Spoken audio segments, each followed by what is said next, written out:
Memory is a very funny thing, so I will also start with the question for you. Have you seen Matrix? Yeah. All right. Who hasn't seen Matrix? I have seen it, but as I said, memory is a very funny thing. So help me remember this part of the conversation when Neo goes to Morpheus and he presents to him two pills. And one is blue, one is red, and the story goes that, you know, if you take the red pill, then you are back to your reality, and if you take the blue pill, then Morpheus will show Neo how deep is the rabbit hole. That's what I remember. But let's play around this idea a little bit. So I thought that it looks a little bit like Moldova. You know, if we go back in history, history is boring, right? So let's break it.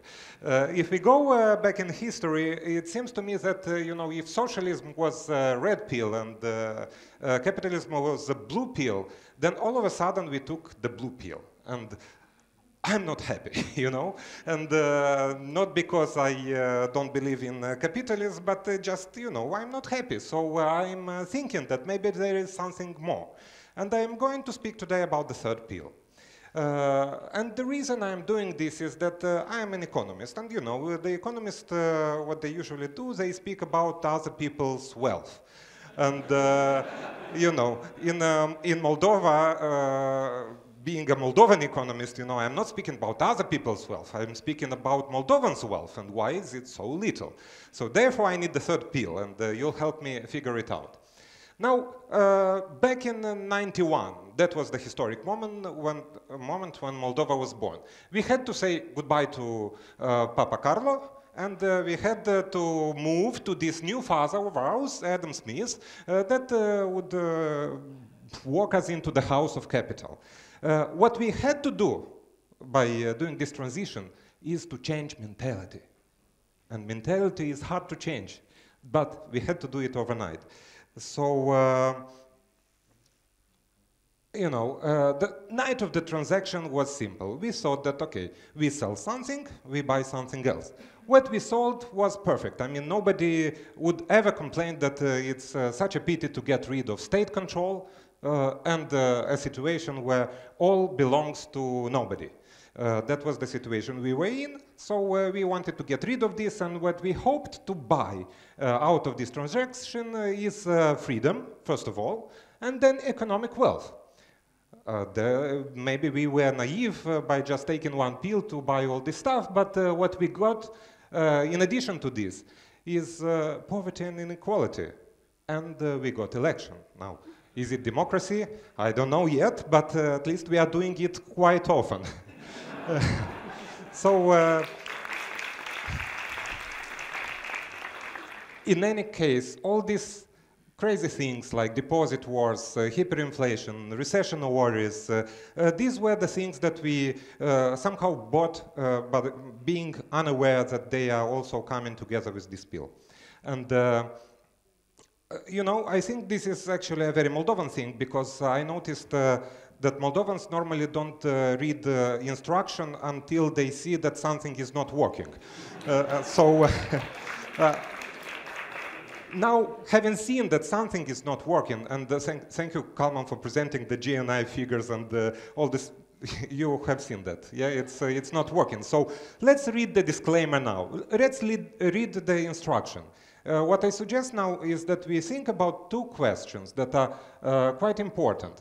One is kind of a global question. I mean, can it work at all? I mean, can capitalism work on a global stage? I mean, can all the planet be wealthy?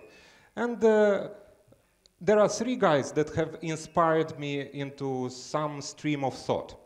First is Hernando de Soto. It looks like a conquistador here, but it's not a conquistador. It's actually a modern Peruvian economist that said a simple idea that assets are not yet capital. In order for assets to become capital, you have to put your mind at work. You have to think, you have to invent. You have to do something in addition. So assets are everywhere. You know, any country, being it socialist or capitalist, has assets. But in order for these assets to produce value, they have to become capital. That's what this guy said, not a conquistador. Now, there is another guy which is even more interesting. It's a Slovenian professor, it's Slavoj Žižek. And basically, he compares the situation to this, you know, where we judge success by the fact that capitalism has won in the West. Everything's perfect, you know, you have prosperity, you can go to a store and buy a t-shirt that costs 20 cents. I mean, perfect. But they probably also don't read the disclaimer, because on the other part of the t-shirt there is a label that says, made in China. And definitely, you know, Chinese workers that were forced to produce this t-shirt, they earn much less money than the person in the United States that bought this t-shirt. So isn't it a situation where, you know, we are just hiding from problems, because in order for wealth to be as wealthy in one part of the world, somebody has to struggle and to make the difficult part in another part of the world. So he says that, you know, this is like flushing away the real problem. We look at the success and we judge by the success, but we disregard the other part by simply flushing away the ugly part of the story.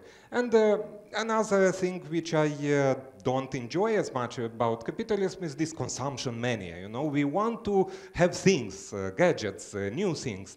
Despite of the fact that some of the things, they are in a quite good working condition, we are changing them for something totally new in a matter of days or weeks or whatever, just because there are some smart guys in the marketing department that seduced us into believing that we really need that thing. So this is the global concern. And, you know, we are Moldovans, so why bother about the rest of the world? I mean, there are small countries that did this change and they became wealthy. So maybe we are not supposed to fix the global solution. Maybe we are just have to think about ourselves egoistically. You know, as Adam Smith said, if you follow your own interests, then everybody becomes wealthy at the end of the day. So maybe it's just us. You know, if you think of countries from East Asia, or then our former colleagues from the Soviet bloc, Estonia, or from the socialist bloc, Slovakia, and other countries, they managed to join the club and become wealthy countries. So maybe it's indeed just us. Let's think about us a little bit. The capitalism in Moldova, how it started. People talk a lot about this invisible hand and how it helps do things in a society by the fact that, you know, if somebody does an extra profit by having a smart idea, then other people will copy this and become as wealthier, and at the end of the day, everybody is going to be pretty much rich. Well, it doesn't work that way, because the people in transition economy that got rich first had a lot of money. And naturally, they wanted to stay with a lot of money. So they wanted to preserve this first mover advantage by buying some politicians that will put a fence around their assets, and things will be good for them. Now, what do you do in this situation? I mean, the European Union will say, regulate. I mean, you have to have competition. So this is the problem, that yes, we have all the institutions, we have consumer rights protection, we have competition agencies, but they are all part of the system. So why buy the boss if you can buy the gatekeeper? I mean, this is all part of the sad story about Moldova, and why is it not working? So the solution, you know, simple Moldovans, pack and go. This is what Moldovans did successfully, by the way, for the last 10 years, by going abroad and sending money home and sustaining their families. And how does it look to you? I mean, isn't it a little bit scary? That's what I thought as an economist. So this is why I keep thinking about this third pill, because I think that we missed something totally in this situation, and we have to think about some solutions. What do you do after a nightmare? You know, you wake up, you think, what was wrong? What went wrong in that dream? How can I fix it? And I think that it comes very much through the fact that maybe we believed in some sort of a magic wand, that there is a formula, these people are wealthy, okay, let's copy their formula, let's put it in Moldova, and all of a sudden we'll become as good as they are. But I see, and by the way, I think that this misconception is not only by the fact that we are believing in miracles, but it's also what we have been taught to do. Foreign consultants and the international organization told us that, you know, you have to privatize, you have to liberalize prices, what else? I mean, things like that. Washington Consensus, it was called. What they forgot to tell us, and I don't think they did it intentionally, is just that their societies are much more than just being capitalist markets. I think there are parts of life in their society which are not described in terms of supply and demand. And they do exist, and by copying the formula, we totally disregarded this part of the story. So I want to concentrate on those things that I believe are missing, and I have painted them like kind of Olympic circles so that we get the spirit of competition and try to replicate them at home. One thing which is not capitalist, but it's very normal for a society, is work for free. I mean, do you want to work for free? Nah, nobody wants. But still, you know, working for free adds value to the society. And it's in our best interest sometimes to do this effort and work for free. I will quote this example of Rethink Moldova when, you know, there was garbage in the parks, and we can whine and complain about the fact that nobody is taking care of it. Or we can just go and clean it up. So is it working? Yes, it is. Second to that is community connection. This battle cannot be won by just one person. We have to get connected with communities, any kind of communities. Neighbors are a great community. We are a community by the fact that we have the same interest, to live in a some sort of nice yard when everything is in order. But there are all kinds of communities. Facebook is a big community, and causes can, you know, be spread in a matter of seconds on Facebook. Interests are community. So let's get this community power by doing some efforts together. One thing which I think it's very connected to our past. It's not the boss company. We have to remember this. Because in the socialist economy where everything belongs to nobody, well, to everybody, but at the end of the day to nobody, people got jobs just to steal things, you know, because it doesn't belong to anybody. Then they thought that, okay, I'm going to work for a TV factory, and it's okay to take some parts and to do your own TV at home. Now, this mentality, it has to change, because it's not only the problem of the employer, you know. Of course, he has a fancy car and he gets more than me, but at the end of the day, he pays me the salary. And if I don't seduce the customer, then I will earn less, or the company will go bankrupt. Another thing is that let's forget about the state. I had a funny conversation with my daughter. She's 10 years old, and she's not an economist. Not yet, in any case. And I tested this idea by asking her a simple question. Why do you think Moldova is not as wealthy as other countries? And Nice, for example, she's in love with Nice. And she said that maybe because we are small. Yes, indeed. Small is a problem. Small is a problem, but other countries which are also small have managed to overcome this situation and become richer. And I am trying to develop the subject by asking what else. And she said that it's because we don't have a president. I like that answer.